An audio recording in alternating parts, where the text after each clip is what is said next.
नमस्कार साथियों, आप सभी का फिर से बहुत बहुत स्वागत करते हैं करेक्ट न्यूज यूट्यूब चैनल पर। साथियों, लोकसभा चुनावों के पहले चरण के मतदान में कुछ ही दिनों की देरी है। ऐसे में तमाम दल चुनावी मैदान में अपनी अपनी जीत के दावे कर रहे हैं। आखिर जनता किसका साथ देने वाली है, यह तो चुनावी नतीजों में पता चलेगा। साथियों, आपको पता ही होगा, दिल्ली का रास्ता उत्तर प्रदेश से निकलता है। यूपी में लोकसभा की सबसे ज्यादा 80 सीटें हैं। भारतीय जनता पार्टी यहां पर क्लीन स्वीप के दावे कर रहे हैं, लेकिन इस बार बीजेपी को यहां पर 80 में से 80 सीटें जीतना बेहद ही मुश्किल माना जा रहा है। कांग्रेस पार्टी यहां पर कई सीटों पर बीजेपी को सीधी चुनौती दे रही है। साथियों, उत्तर प्रदेश के साथ हम तमाम राज्यों का वो सर्वे आप लोगों के सामने रखेंगे, तो आप बन रहे वीडियो के लास्ट तक और पहली बार चैनल पर विजिट किया है तो करेक्ट न्यूज यूट्यूब चैनल को सब्सक्राइब जरूर कर दे। साथियों, इस चुनावी मैदान को लेकर के तमाम नेताओं की किस्मत दांव पर लग चुकी है। इस बार दिल्ली का रास्ता तय करने वाले उत्तर प्रदेश में किसी की लहर नहीं, बल्कि हर सीट पर पार्टी और उम्मीदवार को लड़ाई लड़कर जीतनी होगी।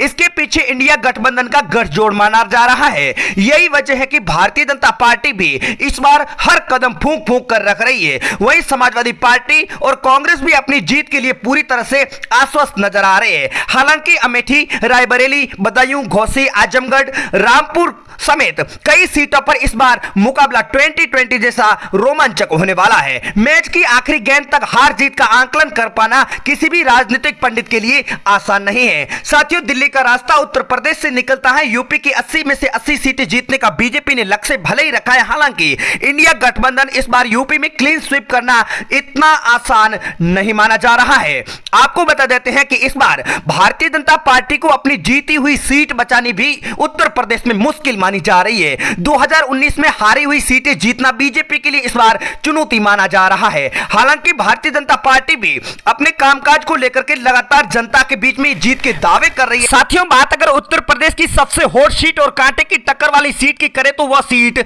अमेठी सीट है। अमेठी लोकसभा सीट उसी स्थिति में मुकाबला कांटे का होने की संभावना जताई जा रही है। जब कांग्रेस के नेता राहुल गांधी अमेठी से चुनाव लड़े, अमेठी कांग्रेस का सबसे बड़ा गढ़ माना जा रहा है। 2019 के चुनाव में अमेठी से राहुल गांधी ने चुनाव भले ही हारा था, उधर भारतीय जनता पार्टी ने मौजूदा सांसद और केंद्रीय मंत्री स्मृति ईरानी को उम्मीदवार बनाया है। हाल यह है कि कांग्रेस पार्टी ने अभी तक उम्मीदवार की घोषणा नहीं की है। चर्चा तो यह है कि सोनिया गांधी के दामाद और प्रियंका गांधी के पति रॉबर्ट वाड्रा अमेठी से चुनाव लड़ सकते हैं। रॉबर्ट वाड्रा के चुनाव लड़ने पर मुकाबला करो या मरो का होने वाला है। इस सीट पर कांग्रेस का उम्मीदवार घोषित होने के बाद में मुकाबला कैसा होगा, यह कह पाना उसके बाद ही संभव होगा।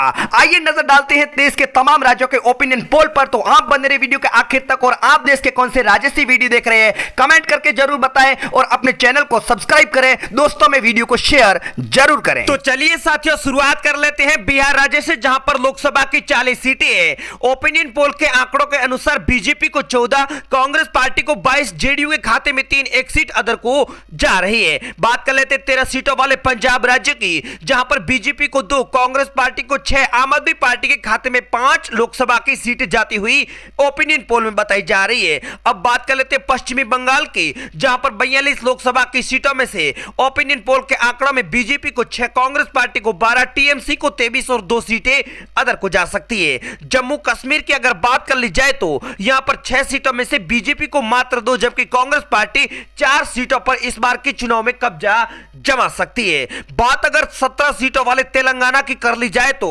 लोकसभा चुनाव 2024 में बीजेपी को 3, कांग्रेस पार्टी को 6, एआईएमआईएम के खाते में 4 सीटें अदर को जा रही है। उत्तराखंड की 5 सीटों में से बीजेपी को 3, कांग्रेस पार्टी को 2 लोकसभा की सीटें जाती हुई बताई जा रही है। साथियों, आप कहां से वीडियो देख रहे हैं कमेंट करके अपने जिले का नाम जरूर बताएं। हरियाणा की 10 सीटों की अगर बात कर ली जाए तो बीजेपी को 6, कांग्रेस पार्टी को 3, एक सीट यहां पर अदर पार्टी के खाते में जाती बताई जा रही है। अगला राज्य हमारे सामने आ चुका केरल, जहां पर लोकसभा की 20 सीटें हैं। बीजेपी को 2 सीटें जा सकती है, कांग्रेस पार्टी को 17, यूडीएफ के खाते में 1 लोकसभा की सीट ओपिनियन पोल के आंकड़ों में जा रही है। 2 सीटों वाले अगर मेघालय की बात कर ली जाए तो बीजेपी को यहां पर 1 सीट जा रही है, जबकि विपक्ष में कांग्रेस पार्टी के खाते में भी एक लोकसभा की सीट ओपिनियन पोल के आंकड़ों में दी जा रही है। बात कर लेते हैं 7 सीटों वाले दिल्ली की, जहां पर आम आदमी पार्टी की सरकार है और इस बार के चुनाव में आम आदमी पार्टी को 5, कांग्रेस पार्टी को 2, बीजेपी का यहां पर खाता नहीं खुलता बताया जा रहा है। अरुणाचल प्रदेश की बात कर ली जाए तो यहां पर 2 लोकसभा की सीटें है, बीजेपी को 1, कांग्रेस पार्टी के खाते में भी 1 लोकसभा की सीट जाती बताई जा रही है। अब बात कर लेते हैं साथियों 11 सीटों वाले छत्तीसगढ़ की, जहां पर हाल ही में विधानसभा के चुनाव हुए हैं और बीजेपी की सरकार बनी है। लेकिन लोकसभा के चुनाव में बीजेपी को 4, कांग्रेस पार्टी को 6, 1 सीट अदर के खाते में जा सकती है।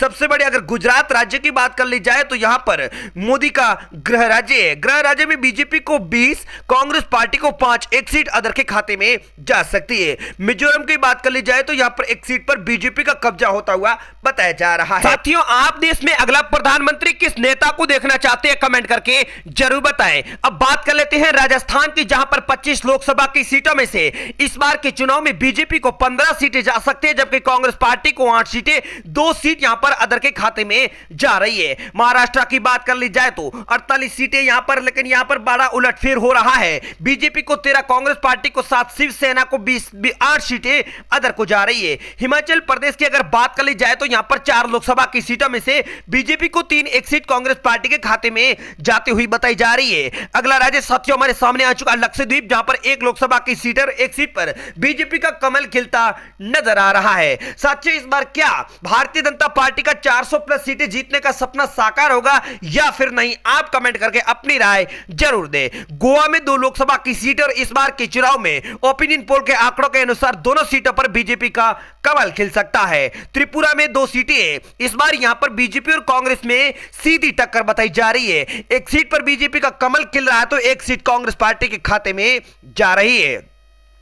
असम की बात कर ली जाए तो यहां पर 14 लोकसभा की सीटें हैं, 14 सीटों में से बीजेपी को 7 सीटें, कांग्रेस पार्टी को 5, एआईयूडीएफ के खाते में 2 सीट जा रही है। ओडिशा की बात कर ली जाए तो यहां पर 21 लोकसभा की सीटें हैं। चुनावों से पहले जो आखिरी ओपिनियन पोल के आंकड़े आए हैं उसमें बीजेपी को 5, कांग्रेस पार्टी को 7, बीजेडी के खाते में 9 सीटें जा रही है। मणिपुर में भी बड़ा उलटफेर देखने को मिल रहा है। 2 सीटों में से 1 सीट पर बीजेपी का कमल खिल सकता है तो 1 सीट कांग्रेस पार्टी के खाते में जाती बताई जा रही है। अब बात कर लेते हैं आंध्र प्रदेश की 25 लोकसभा की सीटों की, तो बीजेपी को 2, कांग्रेस पार्टी को 12, वाईएसआर को 7 सीटें, 4 सीट यहां पर अदर के खाते में जा रही है। तमिलनाडु में 39 लोकसभा की सीटें हैं, बीजेपी को मात्र 9 सीट, कांग्रेस पार्टी को 21, डीएमके के खाते में 8 सीट, 1 सीट यहां पर अदर के खाते में जा रही है। बात कर लेते हैं उत्तर प्रदेश की, दिल्ली का रास्ता यूपी से निकलता है, बीजेपी को इस बार यहां पर नुकसान होता बताया जा रहा है। 60 seat BJP, 9 Congress, 7 Samajwadi party तो 4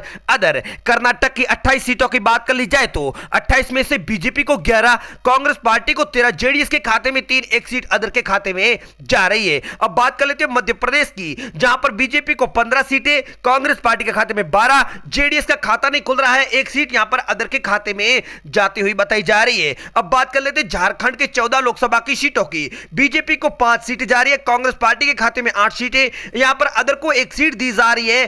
साथियों, आप देश के कौन से राज्य से वीडियो देख रहे हैं कमेंट करके जरूर बताएं।